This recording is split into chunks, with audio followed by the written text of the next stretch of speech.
Hello friends, welcome to Indian Study पर आपका स्वागत है। दोस्तों, आज की इस वीडियो में मैं आप लोग के लिए संविधान के इम्पोर्टेंट क्वेश्चंस लेकर के आया हूं, जो कि आपके आने वाले एग्जाम यूपीएसआई के लिए बहुत ही ज़्यादा इम्पोर्टेंट है। समय की थोड़ी कमी थी तो चार ऑप्शंस नहीं बना पाया, डायरेक्ट आंसर है आपके सामने। तो आप ये जो आपके क्वेश्चंस हैं बिल्कुल बेसिक लेवल के क्वेश्चंस हैं, ठीक है। तो आप क्या कीजिएगा, इन सभी क्वेश्चंस में आप डायरेक्ट आंसर बताने की कोशिश कीजिएगा। फिलहाल तो दो क्वेश्चंस के आंसर आपको दिख जाएंगे, लेकिन बाकी के नहीं दिखेंगे। तो आप डायरेक्ट आंसर बताने का प्रयास कीजिएगा। पीडीएफ डिस्क्रिप्शन में टेलीग्राम चैनल का लिंक है, वहां से आपको मिल जाएगी।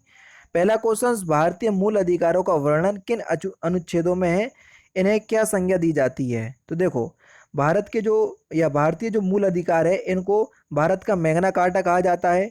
इनका जो वर्णन है अनुच्छेद 12 से 35 के बीच है और भाग 3 में है। और ये कहाँ से लिए गए हैं, ये आपके अमेरिका के संविधान से लिए गए हैं। तो ये भी आप याद कर लीजिएगा। तो यहाँ पर आपका ये सारे क्वेश्चंस जो हैं इस क्वेश्चंस के आंसर होंगे। 2012 में उच्चतम न्यायालय ने किस अधिकार को जीवन जीने के अधिकार में शामिल किया। तो कौन से अधिकार को, नींद के अधिकार को। यहाँ पर आपका नींद का अधिकार बिल्कुल सही आंसर होगा। संविधान निर्माता डॉक्टर भीमराव अंबेडकर के अनुसार सामाजिक व आर्थिक लोकतंत्र की स्थापना करता है कौन। अब बताओ इस क्वेश्चन का आंसर बिना ऑप्शंस के। तो कौन करता है, तो आपका जो सही आंसर हो जाएगा वह हो जाएगा संविधान का नीति निर्देशक तत्व, यानी कि इस क्वेश्चन का नीति निर्देशक तत्व वो है आपका बिल्कुल सही आंसर होगा। ठीक है। नेक्स्ट क्वेश्चन सर आपके सामने, भारत का लघु संविधान किस संविधान संशोधन को कहा जाता है। आप सभी को पता होगा कि लघु संविधान किसके कहते हैं। भारत का लघु संविधान जो है वो 42वें संविधान संशोधन के कहते हैं, जो कि 1976 में हुआ था। तो इस क्वेश्चन का आंसर होगा 42वां संविधान संशोधन। मैं धीरे धीरे आपको बढ़ा रहा हूँ ताकि क्वेश्चन का आंसर आपको ना दिख पाए और आप उस क्वेश्चन का आंसर दे सकें। किस संविधान संशोधन के तहत मताधिकार की आयु न्यूनतम 21 से घटा करके 18 वर्ष कर दी गई थी। तो कौन सा संविधान संशोधन था वो, 61वां संविधान संशोधन। कौन सा था सर, 61वां संविधान संशोधन। यानी कि इस क्वेश्चन का आंसर आपका 61वां संविधान संशोधन था, जो कि 21 से घटाकर जिसकी आयु कितनी कर दी गई थी, 18। पंचायतों एवं स्थानीय स्वशासन से संबंधित संवैधानिक संशोधन, जल्दी बताओ। पंचायतों और स्थानीय स्वशासन से संबंधित जो संविधान संशोधन था वो कौन सा संविधान संशोधन था, 73वां संविधान संशोधन। कौन सा सर, 73वां संविधान संशोधन था ग्रामीण पंचायतों से, और 74वां था आपका नगर पालिका से। तो दोनों ही याद कर लो। और कब हुआ था, 73वां संविधान संशोधन 1992 और 1993 में। 1992 में आपका प्रस्ताव लाया गया था, 93 में पारित हुआ था, और 74वां भी इसी समय हुआ था। नेक्स्ट क्वेश्चन आपके सामने देख लीजिए सर। नेक्स्ट क्वेश्चन आपके सामने ये रहा, धीरे धीरे बढ़ा रहा हूँ ताकि देखो 74 भी आपका आ गया, वही स्थानीय स्वशासन वाला जो कि नगर पालिका वाला है। ठीक है, बता ही दिया मैंने ऊपर कि संविधान सभा के उपसभापति एवं सलाहकार पद पर चुने गए थे। संविधान सभा के उपसभापति एवं सलाहकार पद पर चुने गए थे कौन। तो सही आंसर हो जाएगा आपका उपसभापति एस.सी. मुखर्जी थे और सलाहकार बी.एन. राव थे। तो ये आपको दोनों पता होना चाहिए। पहले संविधान सभा की बात हो रही है ये, ठीक है। नेक्स्ट क्वेश्चन, भारतीय संविधान में रूस से लिए गए प्रमुख प्रावधानों को बताइए कि रूस से क्या लिया गया है। तो आपका जो सही आंसर हो जाएगा वह हो जाएगा आपका मौलिक कर्तव्य। मौलिक कर्तव्यों को रूस से लिया गया है, जिनको अनुच्छेद 51 का में रखा गया है, और कौन से 42वें संविधान संशोधन के द्वारा 1976 में जोड़ा गया था इनको। ठीक है, ये भी याद कर लो। संघीय व्यवस्था भी आपकी कहाँ से ली गई है, रूस से। संघीय व्यवस्था तो आपकी कनाडा से ली गई है। ठीक है। राज्यपाल का पद और न्यायिक संबंधी आदर्श ये आपके रूस से लिए गए हैं। नेक्स्ट क्वेश्चन, भारतीय संविधान की प्रस्तावना को किसने राजनीतिक कुंडली कहा, जल्दी बताओ।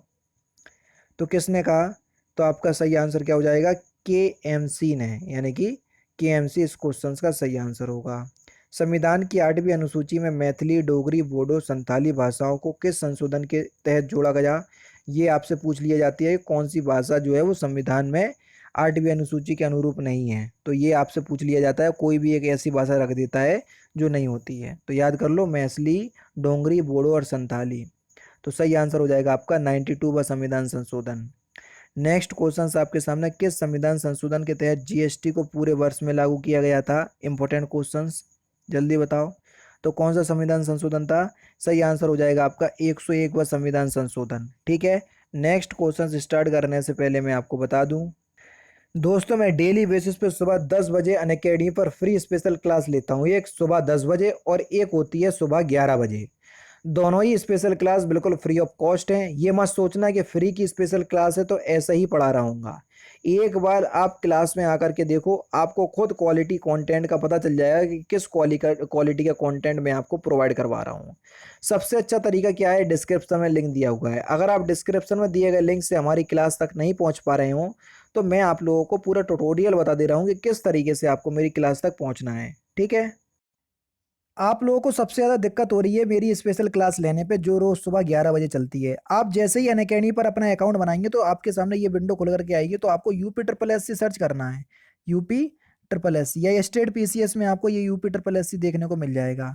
तो हमने ये देखो, ये मिल गया यूपी ट्रिपल एस सी, तो हमने इसको सिलेक्ट किया। सिलेक्ट करने के बाद हमने हिंदी को जो है वो सिलेक्ट कर लिया, हमको हिंदी मीडियम से पढ़ना है। आगे की जो आपकी प्रोसेसिंग है वो यहाँ पर हो जाएगी और आपको यहाँ पर यूपी ट्रिपल एस सी लिख करके आ जाएगा। देखो ये लिख करके आ गया यूपी ट्रिपल एस सी। अब UP triple S C category में आपको कुछ नहीं करना, आपको जाना है ये सर्च पे और यहाँ पर आपको मेरा नाम सर्च करना है। मेरा नाम है तारिक सरवर, TARIQ, तारिक सरवर, ये मेरा नाम है। तो देखो मैं आपको वहां पर दिख जाऊंगा, ये दिख गया मैं। ठीक है, यहाँ पर जैसे ही आप करोगे तो आपके सामने इसको आप क्लिक करोगे तो मेरी सारी क्लासेस आपके सामने आ जाएंगी। जो आगामी क्लास होंगी वो भी आ जाएंगी। देखो ये सारी क्लासेस आ गई। अभी हाल ही मैं क्लास लेकर के हटा हूँ 37 मिनट पहले। तो आपको मेरी क्लास देखना है, सपोज करो यही वाली क्लास देखना है, तो मैंने क्लिक किया। तो अब क्या करना पड़ेगा सर? आपको क्लास अनलॉक करना पड़ेगी। जैसे ही मैंने आपको क्लास में किया तो अनलॉक कोड आपको मांगा है। तो अनलॉक कोड है आपका इंडियन स्टडी, जो कि हमारे चैनल का नाम है इंडियन स्टडी। कहीं भी कोई भी स्पेस नहीं है, ये है। और इसको हमने अनलॉक कर दिया। अब आपके सामने क्लास अनलॉक हो गई। आराम से आप क्लास का लुफ्त उठाइए और डेली बेसिस पे आपके पास नोटिफिकेशन भी पहुंच जाया करेगी। अब आपको समझ में अभी आ गया होगा सब कुछ। ठीक है, अब मिलते हैं। जैसे भी आपकी क्लास होगी आप उस तरीके से देख लीजिएगा जैसा कि मैंने आपको बताया है।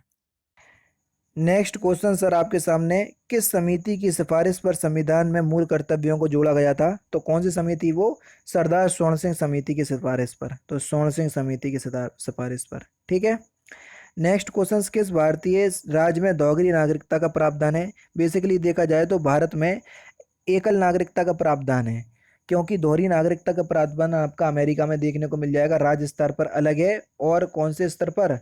राज्य स्तर पर अलग है और देश स्तर पर अलग है। लेकिन एक राज्य ऐसा था जिसमें दोहरी नागरिकता प्रावधान था, वो था आपका जम्मू एंड कश्मीर। लेकिन अब ये केंद्र शासित प्रदेश बन चुका है, तो अब इसमें दोहरी नागरिकता प्रावधान आपका खत्म कर दिया गया है। इस बात को ध्यान रखना। नेक्स्ट क्वेश्चन सर आपके सामने देख लीजिए। नेक्स्ट क्वेश्चन आपके सामने है कि भारतीय संघ में कार्यपालिका का प्रधान कौन होता है? तो भारतीय संघ में कार्यपालिका का प्रधान कौन होता है? तो सही आंसर आपका हो जाएगा राष्ट्रपति। कौन होता है सर? राष्ट्रपति। नेक्स्ट क्वेश्चन आपके सामने, राष्ट्रपति के निर्वाचन संबंधी उत्पन्न विवादों में किसका निर्णय अंतिम निर्णय होता है? तो किसका अंतिम निर्णय होता है? तो सही आंसर हो जाएगा आपका सर्वोच्च न्यायालय का। ठीक है, या उच्चतम न्यायालय, बात बराबर में है। नेक्स्ट क्वेश्चन, राज्यसभा का पदेन सभापति कौन होता है? जल्दी बताओ। तो राज्यसभा की अगर हम पदेन सभापति की बात करें तो वो होता है आपका उपराष्ट्रपति। कौन होता है? उपराष्ट्रपति। नेक्स्ट क्वेश्चन, राज्यसभा के लिए राज्यों की सीटों का बंटवारा किस आधार पर किया जाता है? जल्दी बताओ, किस आधार पर किया जाता है? तो आपका सही आंसर हो जाएगा जनसंख्या के आधार पर। किस आधार पर सर? जनसंख्या के आधार पर। नेक्स्ट क्वेश्चन आपके सामने, संसद का सबसे बड़ा सत्र होता है कौन सा? संसद का सबसे बड़ा सत्र कौन सा होता है? सही आंसर हो जाएगा आपका बजट सत्र। नेक्स्ट क्वेश्चन आपके सामने, लोक लेखा समिति के कितने सदस्य होते हैं? जल्दी बताओ, लोक लेखा समिति में कितने सदस्य होते हैं? तो सही आंसर आपका क्या हो जाएगा? 15 लोकसभा से और 7 होते हैं राज्यसभा से। तो टोटल कितने हो गए? 22। ठीक है, लास्ट क्वेश्चन देख लो कि जम्मू कश्मीर के राज्यपाल की नियुक्ति कौन करता है? अब देखो जम्मू कश्मीर भी जो है वो एक केंद्र शासित प्रदेश है। ठीक है, तो केंद्र शासित प्रदेश जम्मू कश्मीर के राज्यपाल की नियुक्ति किसके द्वारा? राष्ट्रपति के द्वारा की जाती थी। और केंद्र शासित प्रदेशों की नियुक्ति किसके द्वारा की जाती है? तो इस क्वेश्चन का आंसर आप मुझे कमेंट बॉक्स में बताएंगे। केंद्र शासित प्रदेश में उपराज्यपाल होते हैं, इनकी नियुक्ति किसके द्वारा की जाती है? तो इस क्वेश्चन का आंसर आप मुझे कमेंट बॉक्स में बताइएगा। ये थे आपके 20 जीके के मोस्ट इंपोर्टेंट क्वेश्चंस। हालांकि बेसिक लेवल के ये आपके क्वेश्चंस थे संविधान के। संविधान बहुत अच्छी तरीके से मैं आपको पढ़ाने वाला हूँ, बिल्कुल भी परेशान नहीं होइएगा। लगातार आपकी वीडियो आने वाली है, पॉलिटी भी आपकी लगभग कंप्लीट हो जाएगी, ठीक है। और जो अनअकैडमी पे मैं क्लासेस आपको ले रहा हूँ वो आप लोगों के लिए बहुत ही ज़्यादा यूज़फुल है, तो एक बार ज़रूर से आने का प्रयास कीजिए।